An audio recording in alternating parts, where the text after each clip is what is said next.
우리 오늘 말씀을 통해서 하나님께서 우리의 기도를 과연 듣고 계시는지, 우리의 그 낙심 속에서 또 어떻게 응답하시는지를 살펴보려고 합니다.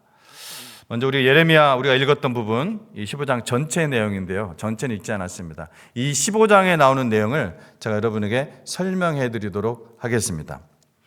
예레미야가 지금 깊은 절망과 그 절망 속에서 하나님께 대한 호소를 하고 있는 장면이에요.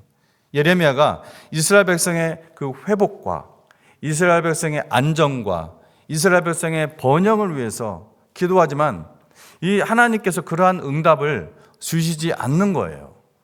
이스라엘 백성의 하나님의 말씀을 그래서 더 열심히, 내가 열심히 부족해서인가? 내가 하나님의 열정이 부족한가? 믿음이 부족한가? 하면서 더 하나님의 말씀을 열심히 전했지만 이스라엘 백성은 듣지 않았고 돌아오지 않았습니다. 그래서 어떻게 해요? 실망하는 거죠. 그래서 실망했다가 내가 이러면 안 되지 하고 또 나가서 또 전하고 또 다시 실망했다가 또 다시 힘을 내어 또 하나님의 말씀을 전하고 그러한 일이 반복되었어요. 1절에서 읽지 않은 부분이 아닌데 1절에서 그는 왜 나에게는 그 옛날 선지자 모세처럼 사무엘처럼 그렇게 기도를 들어주시지 않습니까? 라고 눈물로 호소합니다. 여러분 그 유명한 그 위대한 선지자 예레미야도 여러분 이런 기도를 했다는 것에 놀랍기도 하고 또 우리와 똑같은 그러한 경험을 했구나 하는 그러한 생각에 위로도 되고 또 동정심도 생기죠. 아무 생각 없으십니까? 정말 그래 위로도 되고 동정심도 생깁니다. 우리 사람은 어떤 문제가 생기면요 그 문제를 해결한다고 그 문제만 자꾸 바라보기 쉬운데 그러면 우리가 겪는 일은 뭐냐면은 그 문제에 우리가 함몰되기가 쉽습니다. 그러다 보면 문제만 이제 더 크게 보이고 이게 쉽게 해결되는 건 괜찮은데 그렇지 않은 경우가 우리 인생에 꼭 있거든요. 그래서 문제는 커 보이고 하나님은 이제 그 문제 뒤에서 보이지 않게 되는 거예요. 사람은 인간관계에서 그러한 경향이 강한데 하나님과의 관계에 있어서도 자기의 입장만 생각하게 되고 하나님의 입장을 이제 전혀 고려하지 않게 되는 것입니다. 하늘에 계신 우리 아버지여 그러면서 뜻이 하늘에서 이루어진 것 같이 땅에서도 이루어지이다. 뭐라고요? 뜻이 하늘에서 이루어진 것 같이 땅에서도 이루어지다 라는 이 예수님의 가르치신 기도, 모범 기도잖아요. 이걸 외우라는 것이 아니라 이렇게 기도하여라. 그 기도는 이제 새카맣게 잊어버리는 거예요. 대신에 뭐라고 합니까? 그 기도 내용이 이 땅에 사는 저의 뜻이 하늘에서 이루어지이다 라는 그러한 식의 기도에 빠지게 된다는 거예요. 하나님의 말씀의 대언자 이 예레미야도 그와 비슷했습니다. 그는 자기가 정말 사랑하는 이 조국 이스라엘이 어떻게 해서든지 외적의 침략으로부터 안전하고 회복이 되고 번영하기를 원했습니다. 그래서 이스라엘이 하나님께 돌아오기를 촉구했지만 이스라엘 백성들은 듣지를 않았습니다. 돌아오지를 않았습니다. 오랜 세월 동안 혼합 종교적이고 기복적인 그런 신앙생활을 해왔던 이스라엘이었습니다. 이스라엘 백성은 돌아오라는 이 하나님의 말씀을 전하는 예레미야를 오히려 멸시하고 핍박까지 했습니다. 협박을 했습니다. 예레미야는 하나님을 향해 실망과 좌절을 토로합니다. 여러분 우리가 믿는 하나님은 신실하시지만 이처럼 때로 우리의 현실의 경험은 그렇지 않을 때가 있습니다. 그리하여 예레미야는 깊은 좌절과 상처 가운데 빠져서 이제 더 이상 기도도 하지 않고 하나님의 말씀을 백성들에게 나 전하지 않겠습니다. 그렇게 말합니다. 그러자 하나님은 이제 뭐라고 그래요? 예레미야가 백성들에게 했던 말을 하나님이 예레미야에게 얘기합니다. 뭐라고요? 돌아오라고. 19절에 너는 내가 원하는 말을 전하는 것이 아니다. 내가 바라는 대로 일들이 되는 것이 아니다. 너는 나의 입이 되라. 이게 19절에서 말씀하신 내용이에요. 여호와께서 이와 같이 말씀하시되 네가 만일 돌아오면 내가 너를 다시 이끌어 내 앞에 세울 것이며 네가 만일 헛된 것을 버리고 귀한 것을 말한다면 너는 나의 입이 될 것이라. 이 말을 누구한테 한 얘기예요? 예레미야한테 하고 있는 이야기예요. 그리고 이어서 뭐라고 합니까? 그들이 내게로 돌아올 일이지 네가 그들에게 갈 일이 아니다. 이렇게 이야기를 말씀하십니다. 그들이 제 발로 돌아와야 그게 참 회개라는 것입니다. 너 그걸로 가지 마, 더 이상. 여러분, 하나님은 때론 이렇게 매우 단호하십니다. 이제 예레미야 15장의 내용을 우리가 살펴봤는데요. 우리의 삶을 오늘 15장에 나오는 예레미야의 투영해서 보기를 원합니다. 우리가 그리스도인으로 살아가면서 가장 힘든 순간 중에 하나는 하나님께 오랫동안 간절히 기도하는데, 바라는데 아무런 응답이 없을 때가 아닌가 이렇게 생각이 됩니다. 하나님이 얼굴을 가리시고 계시는 것 같을 때, 하나님이 침묵하고 계실 때 믿음이 흔들리기가 쉽고 깊은 실망에 빠지기가 쉽습니다. 오랫동안 소갈이하면서 참고 있던 것이, 참고 있던 것이 누가 예민한 어떤 부분을 딱 건들면은 순간적으로 그것이 불똥이 되어서 탁 터져 나옵니다.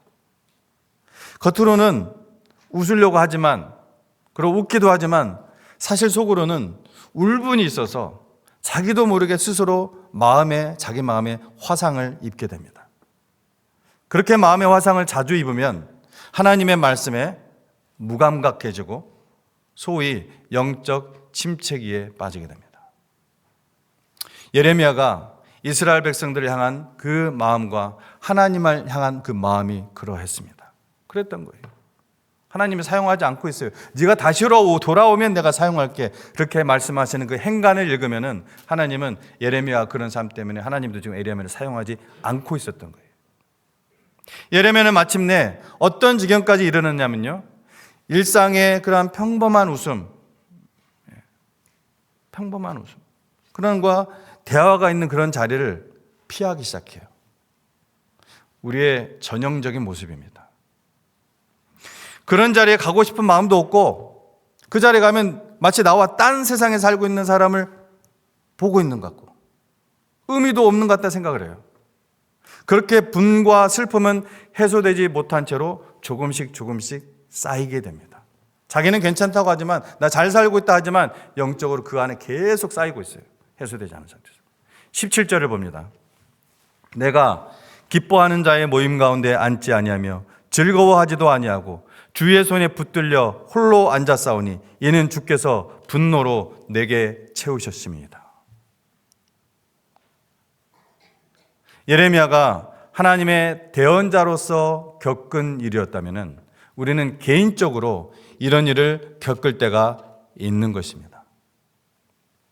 하나님의 작정하신 뜻이 때로 이해가 안 되고 답답하게 그것이 지속될 때 우리는 자신도 모르게 마음 어느 한 구석에 울분을 갖고 살아가기가 쉽습니다. 한국 사람 이것을 한자로 얘기하죠. 이것은 모든 아담의 후손들에게 있는 연약함이라 할 수 있습니다. 그러한 영적 상태에 머물러 있는 것은 유익이 될까요? 결코 사람에게 유익이 없고 더 큰 구렁텅이에 빠질 수 있기 때문에 하나님께서는 이렇게 말씀하시는 것입니다. 오직 너는 스스로 삼가며 내 마음을 힘써 지키라. 모든 지킬 것만한 것 중에 더욱 내 마음을 지키라.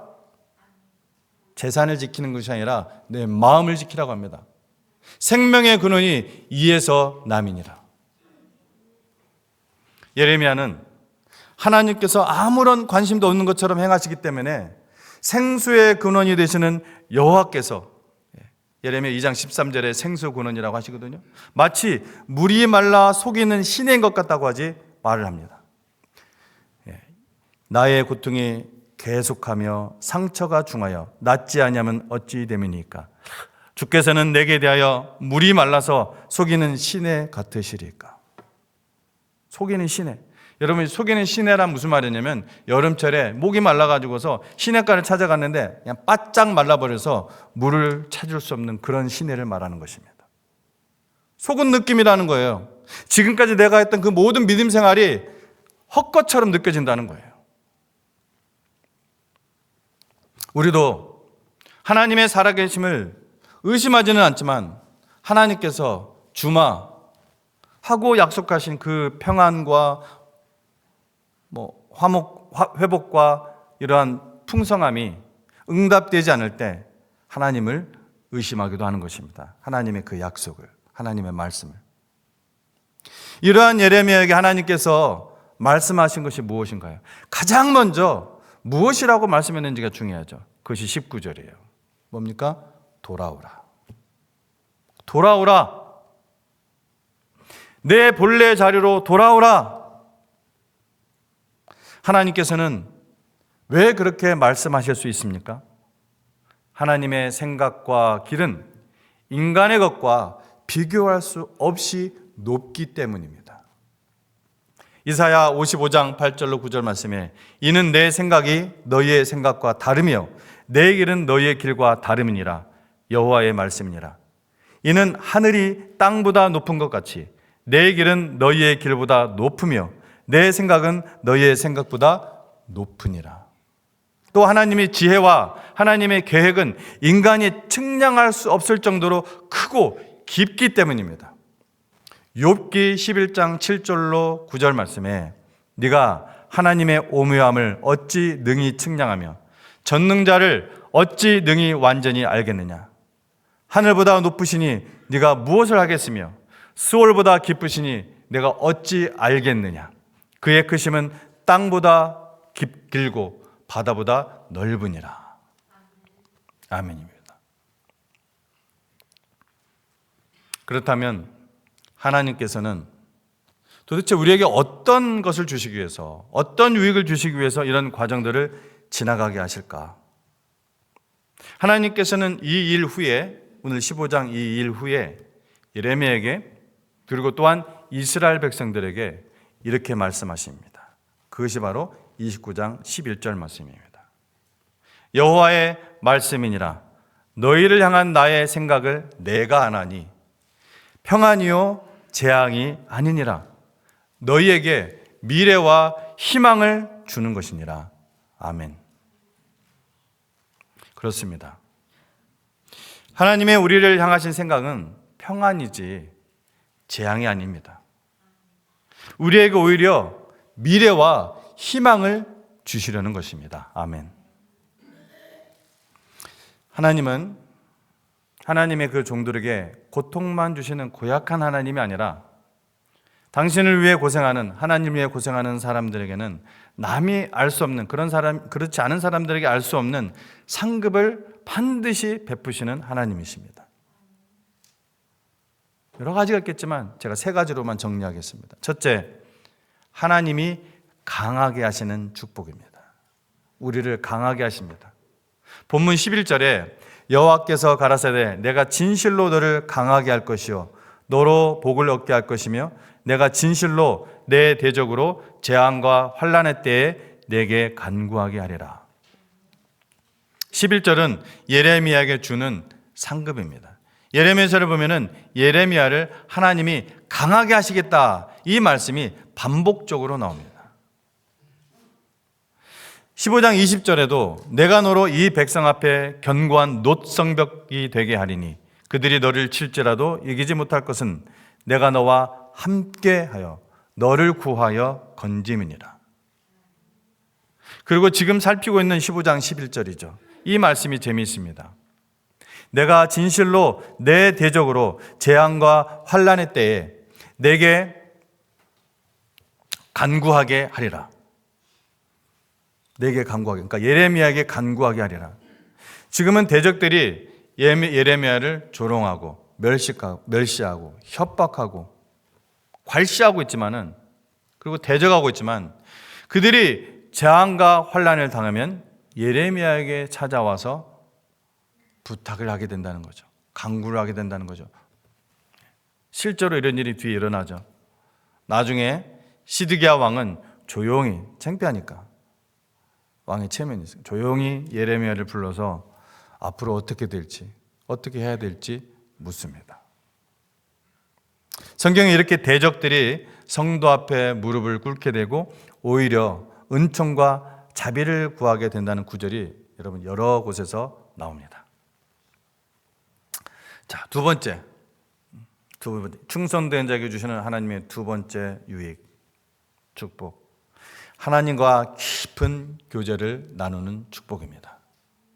하나님과 깊은 교제를 나누는 축복. 성경의 기도 가운데 이 예레미야의 기도만큼 담대한 기도를 찾아보기가 힘듭니다. 담대한 기도. 그의 기도는 어떤 때는 하나님께 마치 시비를 거는 것 같습니다. 사실 국어에서 시비 건다는 말은, 시비를 한다는 말은 나쁜 말이 아닌데 우리가 이제 어감상 시비 건다 하면 좀 싸우는 것 같죠, 그죠? 시비 거는 것 같아요. 오늘 본문에서는 좀 전에 보았죠. 18절에 제가 이미 읽어드렸는데 나의 고통이 계속하여 상처가 중하여 낫지 아니하면 어찌미니까. 주께서는 내게 대하여 물이 말라서 뭐 같아요? 속이는 시내 같으시리까. 하나님이 왜 나에게 고통을 계속해서 주시고 응답해 주시지 않느냐. 나 완전히 지금 상처받았다. 그렇게 얘기하고 있는 거예요. 그러면서 뭐라고요? 하나님 속이시는 시내 같아요. 왜 날 속이십니까? 하며 기도하고 있다는 것입니다. 20장 7절을 보면요, 더욱 무례해 보이는 언어로 기도를 하고 있습니다. 예레미야가. 개역성경 버전은 이것을 느낄 수가 없어요. 개역성경 버전은 여호와여 주께서 나를 권유하심으로 내가 그 권유를 받았사오며, 이게 점잖게 번역되어 있어서 그 뉘앙스를 알 수가 없는데, 모든 영어 성경을 보면은, 제가 가지고 있는 모든 영어 성경을 보면은 Oh Lord, you deceived me and I was deceived. 뭡니까? 이렇게 되어 있어요. 한글 성경도 다른 번역본들은 거의 대부분이 개역성경 말고, 개역개정 말고 거의 모두 어떻게 번역을 했냐? 주님께서 나를 속이셨으므로 내가 속았나이다. 이렇게 얘기를 하고 있어요. 그 번역이 맞아요. 그리고 아주 무례할 정도의 언어를 사용하고 있는 것입니다. 그래도 하나님은 예레미야의 기도를 다 받아주는 것입니다. 네가 투정을 하는구나. 그래, 그 정도 고통을 당하면은 투정도 할 만하지. 내가 받아주마. 그런데 내가 너를 속인다고? 내가 너를 속이는 것 같지만 너에게 큰 복을 주려고, 네가 알 수 없는 큰 복을 주려고 지금 그렇게 하는 거야. 하시며 그 기도를 다 받아주신다는 것입니다. 왜? 하나님은 우리의 아픔을 아시고 우리의 한계를 아시기 때문입니다. 하나님은 우리의 중심을 아셔서, 지금 얘가 이렇게 얘기하는 것이 하나님을 대적해서, 하나님을 증오해서 그런 말을 하는 것인지 아닌지 훤히 아시기 때문에 그렇습니다. 그래서 저는 너무나 힘들고 답답해하는 성도님들에게 종종 이런 얘기를 합니다. 혹시 불평이 생기면, 불평을 할 거라면 하나님께 솔직하게 그 불만을 토로하십시오. 감추지 마시고 하나님 아버지 앞에 솔직히 그 불평을 토로하십시오. 사람들을 블레임하거나 옆에 있는 사람들의 그 불똥이 튀게 하는 것은 분명 죄악이잖아요. 그렇죠? 그러나 하나님을 내가 가까이 하고 하나님께 그 복잡한 마음을 솔직하게 털어놓는 것은, 이것은 자녀가 아버지에게 가서 하는 말이에요. 그래서 요한일서 5장 14절에서 예수님과 정말 가장 가까웠다고 하는 그 제자, 누구죠? 예수님을 정말 사랑했던 제자, 사도 요한. 요한일서 5장 14절에서 뭐라 합니까? 그를 향하여 우리의 가진 바 담대함이 뭐라고 그래요? 기도라고 그래요. 그를 향하여 우리의 가진 바 담대함, 이게 기도라고 사도 요한이 말하는 것입니다. 마지막으로 어떤 유익이 있느냐, 어떤 복이 있느냐? 셋째입니다. 예수님을 닮은 인물이 되는 축복이 됩니다. 예수님을 닮은 인물이 되는 축복. 마태복음 16장 13절로 14절에 예수께서 가이사랴 빌립보 지방에 이르러 제자들에게 물어 가라사대 사람들이 인자를 누구라 하느냐 가로되 더러는 침례 요한 더러는 엘리야 어떤 이는 그 다음에 누군지 아세요? 그게 바로 예레미야입니다. 어떤 이는 예레미야나 선지자 중에 하나라 하나이다. 여러분 예수님을 보고 예수님 누군지 모르니까 예수님을 보고 저분은 예레미야다 라고 생각했다는 말이에요. 예수님이 말씀하시는 거, 예수님이 행동하시는 거 이걸 보니까 예레미야 같다 이렇게 얘기한 거예요. 이것은 예수님과 성경에서 가장 닮은 인물 중에 한 사람이 누구? 예레미야라는 것을 말하는 것입니다. 예레미야가 고난을 많이 당했지만 바로 하나님께 받은 이러한 복이 있는 것입니다. 최근 한두 달 사이만 보더라도 화재와 비행기 사고와 또 저쪽 유럽 쪽에서는 지진과 일본도 그렇고요. 유럽이 더 큰 일이 일어났었죠. 또 총기 사고로 갑작스럽게 죽은 사람들이 정말 많습니다. 이 짧은 기간 동안. 이것이 한꺼번에 막 지금 일어나고 있어요. 저는 그런 사건들을 항상 여러분도 비슷한 생각이 들겠지만 저들은 천국을 갔을까? 그들은 천국을 갔을까? 얼마나 천국을 갔을까? 얼마나 지옥에 갔을까? 그 이후의 삶은 영원한 것인데 여러분은 어떻습니까? 주님 나라 언제든지 들어갈 준비가 되어 있습니까? 여러분 정말 회심이 되어 있습니까? 우리가 영생을 얻은 것 하나만으로도 무엇과도 바꿀 수 없는 복을 우리는 받았습니다. 여러분 영생과 다른 거 바꾸실 거 의향이 있으세요? 저는 전혀 없습니다. 제 육신의 목숨과도 바꿀 수가 없습니다. 예수를 믿고 복만 받으려고 하지 마십시오. 이 땅에서 복을 다 받으면 천국에서 무슨 상급이 있겠습니까? 예수님을 위해서 때로는 욕도 먹고 고통도 당하며 잠도 못 자는 그런 고통이 있어야 상급이 있는 것입니다. 충성은 적지 않은 고통도 따르지만 고통의 이면에는 하나님이 예비하신 보석 같은 축복들이 기다리고 있음을 여러분 믿으시기 바랍니다. 우리가 죽어서 천국에 가면은 하나님이 천사들과 먼저 간 그 허다한 증인들 앞에서 우리를 소개할 때 이 사람은 내가 그의 평생에 사용한 내 종이다. 이 사람은 나를 위해서 많은 희생을 하였느니라. 이 사람은 나의 아들 독생자 예수 그리스도를 아주 많이 닮은 사람이니라. 내가 이 사람에게 상을 주노라. 라는 그러한 칭찬을 들어야겠죠. 그렇죠? 아멘이십니까? 자신이 없으니까 아자가 안 나와, 아가 잘 안 떨어지시는 것 같은데 그러한 소망을 갖고 살아야겠죠. 그런 걸 들어야 되는데 이 사람은 그냥 나 때문에 수지만 맞은 사람이야. 이 사람은 나를 위해서 고생은 하나도 안 했고 독생자 예수를 닮지도 않은 사람이야. 그러한 소리를 듣는다면은 여러분 얼마나 부끄럽고 여러분 슬픈 일이겠습니까? 그러므로 예수님을 위해 고생하실 것은 하셔서 하나님으로부터 예수님 닮은 내 백성이라 하는 칭찬의 말을 듣는 충성된 증인이 되시길 주님의 이름으로 축원합니다. 기도하겠습니다.